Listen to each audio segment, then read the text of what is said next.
The sun peeked over the green hills. It was a gentle morning in Willow Creek Hollow. This was the Carver family's home. Their farmhouse was old and cozy. It had a wide porch and a chimney that puffed soft smoke. For many years it had been their safe place. Today, however, was different. Today they were leaving. Bags and boxes were neatly stacked near the door. Each one held a piece of their life, ready for a new adventure. The air was quiet, but it was a busy kind of quiet. Everyone knew this day was important. Elyria Carver moved through the kitchen. She touched the familiar wooden table one last time. A small sigh escaped her lips, soft like a summer breeze. Outside, Thomas Carver checked the wheels of their special van. He called it the Wanderer. It was painted a cheerful blue, like the sky on a perfect day. He hummed a little tune, a mix of excitement and a touch of worry. Leaving home was a big step.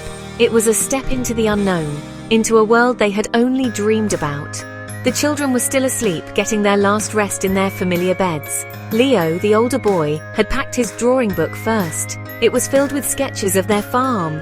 He wanted to remember everything. Mia, his younger sister, had her favorite stuffed rabbit. Its name was Patches, and it went everywhere with her. She whispered to Patches about the big trip they were going to take. She wondered if other places had trees as tall as theirs, or if the streams sang the same songs as the one behind their house.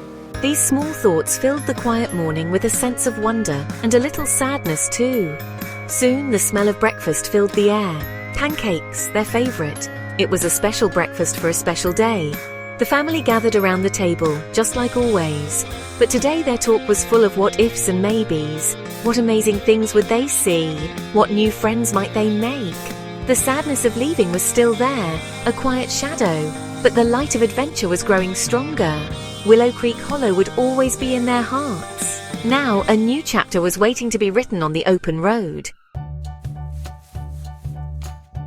Elyria was the heart of the family. She was kind and always knew what to do. Her hands were often busy, baking bread or mending clothes. But today, her hands held a map. It was a map of the lands beyond their valley. She had a calm smile, but her eyes sparkled with a hidden excitement. She believed this journey would teach them many things. She wanted her children to see the world, to understand its many colors. "Everything is packed," she said softly, looking at Thomas. "Are we ready for this, my dear?" she asked, her voice gentle. Thomas was a dreamer. He loved stories and stars. He often told Leo and Mia tales of faraway places. Now they were going to find those places. He put his arm around Elyria. "As ready as we'll ever be," he answered with a grin. He believed in the magic of new beginnings. He hoped this trip would bring them closer as a family. He wanted them to learn and grow together. He looked at his children, his heart full. They were young, but they were brave. He knew they would embrace the adventure with open hearts. Leo was 10 years old. He was quiet and thoughtful. He saw the world in pictures. His sketchbook was his most precious thing. He was a little nervous about leaving, but he was also very curious. He wanted to draw new animals and strange plants. He imagined filling his book with wonders no one in Willow Creek Hollow had ever seen. "Will there be dragons, Papa?" he asked, his eyes wide. Thomas chuckled. "Perhaps, Leo. Or perhaps things even more wonderful than dragons. We must keep our eyes open and see what we find." Mia was 7. She was full of energy and questions. She loved to explore. She noticed the smallest things, like a ladybug on a leaf or a funny-shaped cloud. She was excited to sleep in the Wanderer. She thought it would be like having a little house that moved. She held Patches tight. "Will Patches like the new places, Mama?" she asked. Elyria knelt and hugged her. "I think Patches will love all the new smells and sights, just like you will, Mia, and we will all be together, always." This made Mia smile a big, bright smile.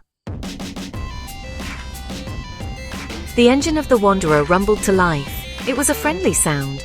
The family waved goodbye to their empty farmhouse. Tears welled in Elaria's eyes, but she quickly blinked them away. Thomas drove slowly down the familiar lane. The trees seemed to wave their leaves in farewell. Soon Willow Creek Hollow was behind them. The road opened up, leading them towards the Sunstone Pass. The air became fresher, cooler. Everything looked new and different. Mia pressed her face to the window, pointing at every new flower and bird she saw. Leo was already sketching. He drew the sharp peaks of the distant mountains. He tried to capture the way the light changed on the hills. Thomas pointed out landmarks he knew from old maps. He told a story about a brave explorer who once crossed these very lands. Elyria passed around cookies she had baked. The van was filled with crumbs and laughter. Sometimes Leo and Mia would argue a little. "That's my window space," Mia would say. Leo would sigh, "You always say that." But these small disagreements quickly passed, like clouds in the sky. They stopped for lunch by a sparkling river. The water was clear and cold. They ate sandwiches and fruit, sitting on a colorful blanket. Thomas tried to skip stones on the water, but his stones mostly sank. Mia giggled, and even Leo cracked a smile. Elyria watched them, her heart feeling warm. This was what she had hoped for. Simple moments, shared together under a wide open sky. The world felt big and full of promise. The sounds of the river and the whisper of the wind were their new companions. As the afternoon wore on, the landscape changed again. The fields gave way to thicker forests. The trees were taller here, their leaves a darker green. The wanderer moved smoothly along the winding road. Mia fell asleep, her head resting on Elaria's lap. Leo quietly read a book about adventurers. Thomas drove on, his eyes on the horizon. The first day was almost over. It had been full of small wonders and the quiet joy of being together. The journey had truly begun. They were on their way, carried by their blue van and their dreams. Section 4. Lost in the Whispering Woods. A Kind Stranger. As evening approached, they entered the Whispering Woods. The trees grew very close together here. Their branches intertwined overhead, making a green tunnel. Sunlight struggled to reach the forest floor. It was beautiful, but also a little spooky. The wind rustled the leaves, making soft, sighing sounds. It sounded like the trees were whispering secrets. Mia woke up and looked around with wide eyes. "Are the trees talking, Papa?" she asked, her voice small. Thomas smiled gently.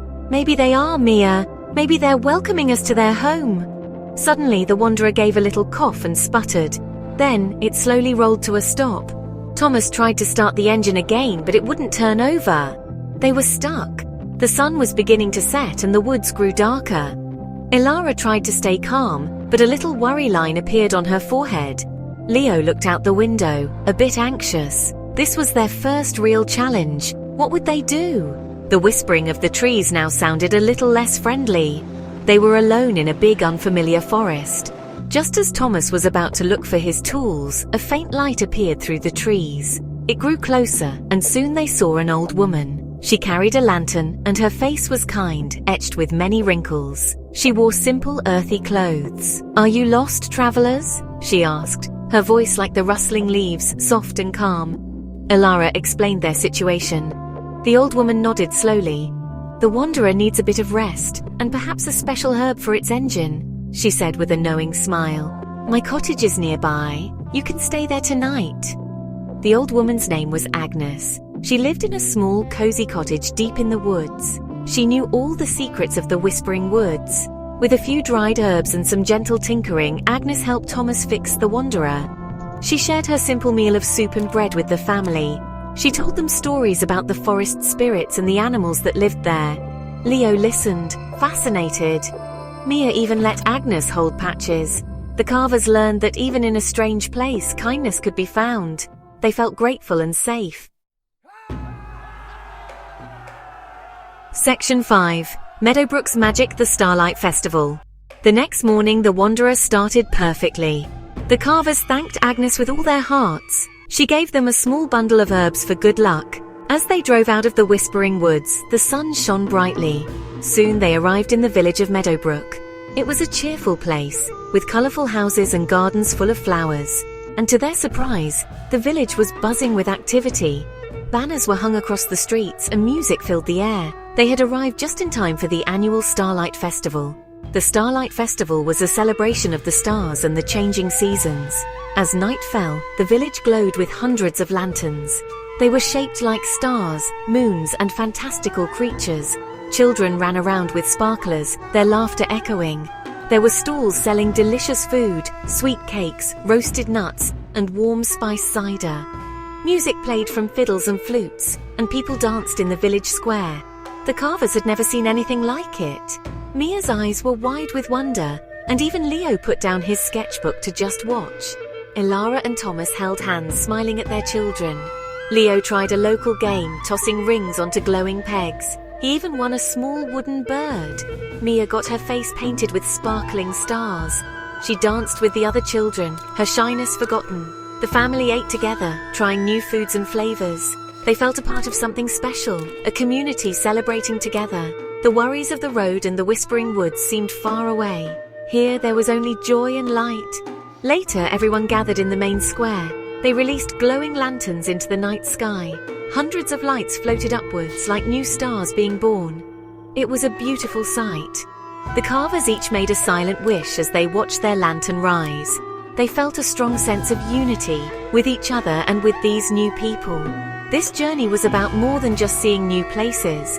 It was about new experiences, new friendships, and the magic of shared moments. As they looked at the stars above Meadowbrook, they knew their Wanderlight Chronicle was just beginning. There was so much more to explore and discover together.